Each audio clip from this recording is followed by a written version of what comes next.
So, welcome to my Shining Force 3 Scenario 1 tier list. I'm going to be doing a tier list based on my playthrough of Shining Force 3 Scenario 1. So, this isn't a true ranking of who I think the best characters are, or what the actual optimal routes is, or the best equipment, or if they have their best weapons, and if they're leveled to level X versus this. This is just how characters went on my playthrough and my perception of them. So, looks like we have a list of characters here, and let's just start going through them. Sybil. Sybil was used in my party until about maybe halfway through Scenario 6 or towards the end of Scenario 5. She, I believe, got dropped for Hagen. Welcome to the fact that I'm going to mispronounce everyone's names wrong. But she got dropped for Hagen, or another similarly cool character that I wanted to have. And she and Donteros were, paladins. Boring characters. But she was fine. She held her own in the party. We're going to put her in B tier because none of the she was useful. She wasn't terrible. She used her primary weapon was a halberd. Halberds are cool. Poleaxes are cool. And I believe her mithril weapon, which I did pick up, so I can use them in this ranking, cast Spark 2. I can't even remember how I used it, but the option was good. She actually came back into my party for the last battle, the final battle of the game, where she managed to survive all the way to the end, unlike Donteros, and held her own. So, like I said, B rank. Moving on, Donteros. Donteros, we're going to put him in A rank, and that A rank feels a little dirty, feels a little unearned if you're going to ask me, but he was in the party from start to end. He did have a few downfalls and a few deaths, mostly because I thought he was stronger than he was. He died on the last battle. Really had me worried, but dependable, decent attack, decent defense, high move, came through when it mattered. We're going to put him in A rank. Moving on. Eldar. Eldar's a tough one to rank. Well, no. Eldar's a little hard to rank, because if I was ranking Eldar how I feel, they'd be a D. With the flying utility, they'd be a C. But towards the end of the game, when I moved Symbios onto, we discovered a new sword, a Shiva sword, that Eldar could equip. I really want to call Eldar Amon. That Eldar could equip. We found that she became not useless in battle. But I don't think I can put her higher than that. We had to baby her and try to drag her along for a long time in the early chapters. We're going to keep her a C tier. Frank. There is a point in the game where I looted a Mithril Claw, gave it to Frank, and Frank was an S tier character. Almost everything he hit died. He had ridiculous movement because we were going across forests.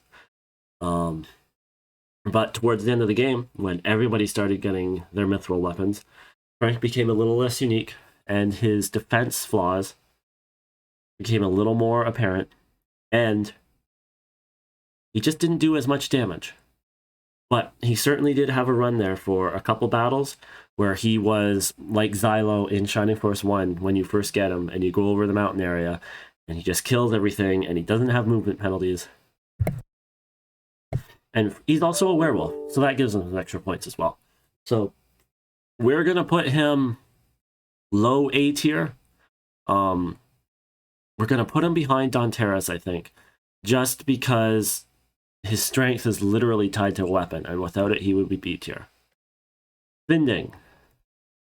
Finding is C tier. We lose Finding for one battle. He was, for a level 15 character who you think is supposed to be over-leveled, he wasn't super powerful, wasn't really carrying his own. The only thing he had going for him is that he ended up one-hitting the boss when his special attack procced. Can I move him in front of Amon? Okay, I can move Amon. Again, see? I can move him in front of Eldar because I didn't have to baby him along. But you're going to be in C tier. Grace. Grace, this is a little shocking to me, because I'm never a fan of healers who are just healers. But Grace kept her levels up. In addition to heal, she also accessed Aura. Aura is a Great spell. Never had to baby her. I don't know if we got lucky or if it's just the fact that when I did attack with her, her special abilities procced a lot, which made her attacks a lot more effective. And just all around a useful party member. And Hagen. Hagen's our first ninja. He gets points for being a ninja and looking like a ninja, but he gets no points for his attack not being that powerful.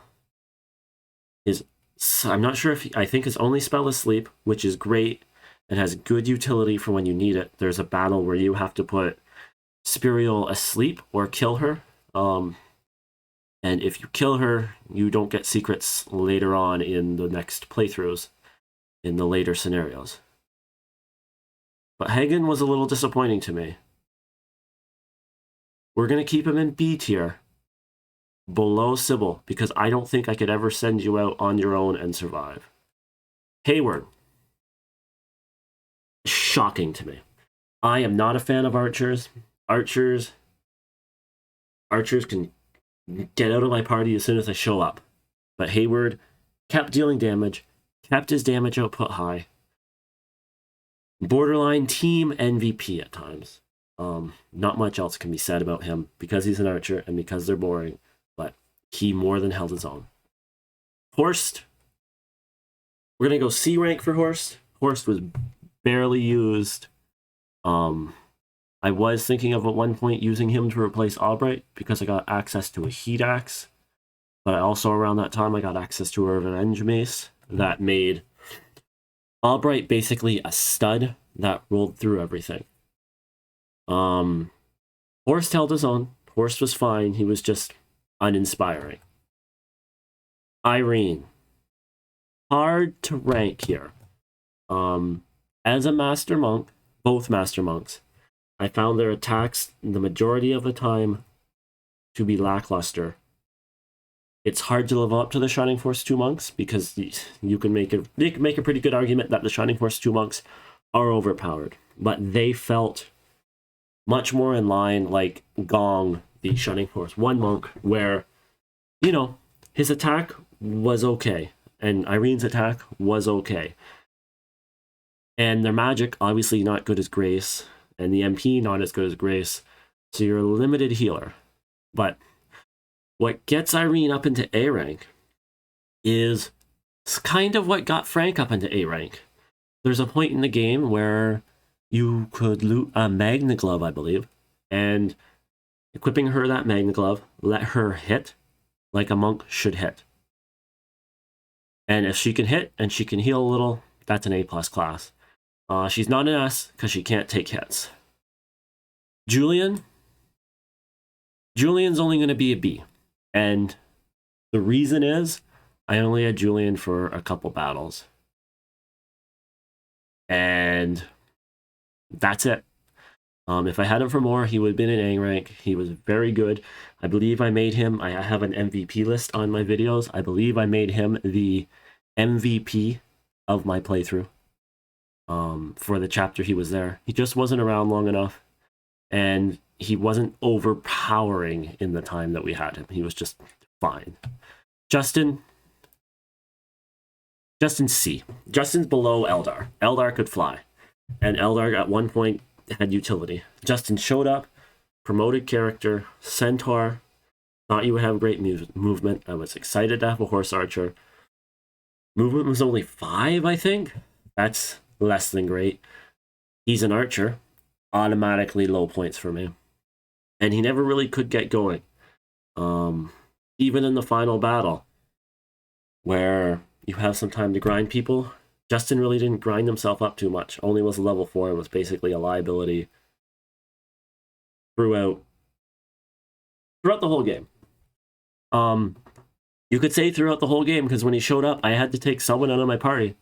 I don't remember who it was. It might have been Noon. No, Khan. Might have been Khan. I'm also going to run into a situation where, like, do I remember people's names? So you could be a detriment. I can't throw you in D. Because, you know, I don't know if there are any truly terrible characters in Shining Force 3 Scenario 1. Eldar. C tier. Why C tier? He never hit his stride. He was stuck in the same place Irene was, where, okay magic user, attacks, nothing special, and he got booted out of the party while Irene got kept a lot around. So he never got that, ooh, here's a super weapon, welcome to the party. Masqurin, S tier. Perhaps the only S tier character we have. Magic in this game, oh my god, overpowered. Blaze 1 starts out doing 10 damage. I never figured out the calculations, but there were times I would cast Blaze 1 near the end of the game, it would do 30 damage. That's ridiculous. That's always been one of the problems with casters in these Shining Force games is attack, defense, everything scales.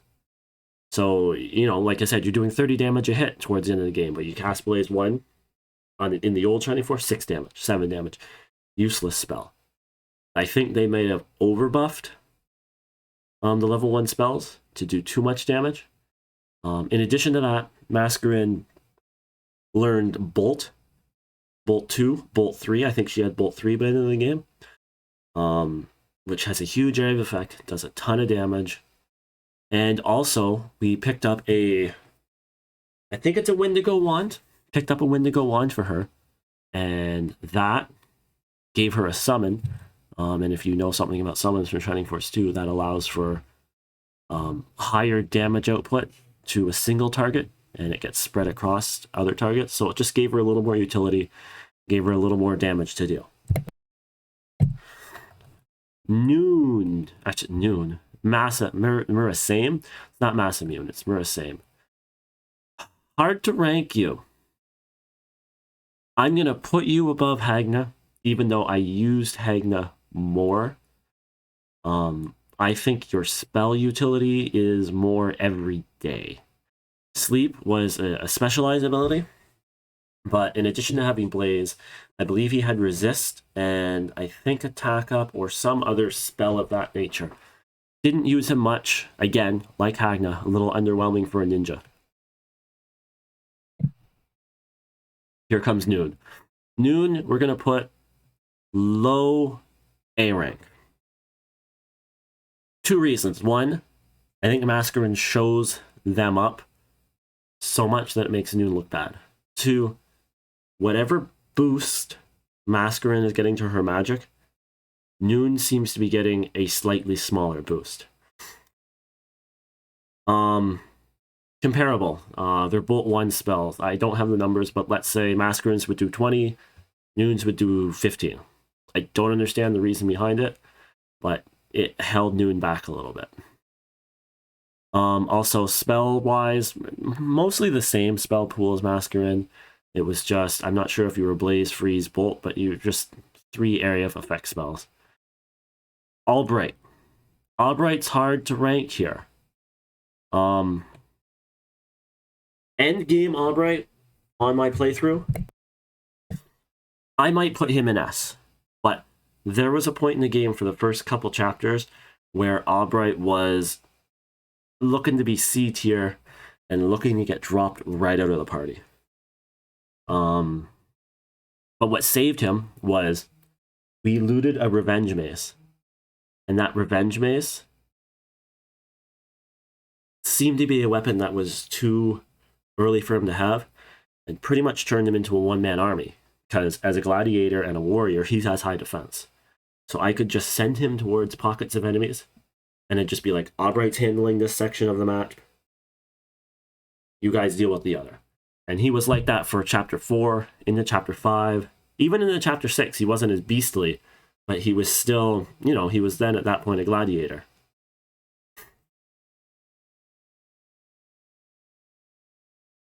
Which brings us to Pen. Pen is a D rank character. We never got Pen in our playthrough, and I had the chicken feed. I went to the chicken. I never used the chicken feed on the chicken. We never got Pen. And from what I remember, pen takes a lot of grinding to be useful, which I was trying not to do on this playthrough as well. Ratchet, oh, we're gonna go high B for Ratchet. He's an interesting concept. He's an archer. He's a little tanky. He's a little slow. I had to give Ratchet the running pimento to even make him a worthwhile character. That's why he's B. He takes some hits. Attack power is not great, but he is a man in a steam suit, or a goblin in a steam suit, and that's pretty alright. Symbios, we're putting him down here. We gave Symbios a protect ring that upped his defense to +10. He was still taking hits. He was still super squishy. He wasn't dealing out a lot of damage with a sword. There was a point at the end game where he could combine with New and Synthesis to bolt enemies down, but not that impressed. And that's my Shining Force 3 Scenario 1 tier list. If you have any thoughts, leave them in the comments. If you want to watch my less than stellar Shining Force 1 or Shining Force 3 Scenario 1 playthrough, it should be linked to on my channel. This would be the final video in that playlist. I had a lot of fun recording it. Had a lot of fun learning how to record stuff on it. There's some mic problems in it. There's a fun issue where I have 2 mics going. To be honest, the playthrough from a recording standpoint is a bit of a hot mess. But I learned a lot doing it, and the Scenario 2 playthrough is a lot cleaner. Anyway, thanks for your time.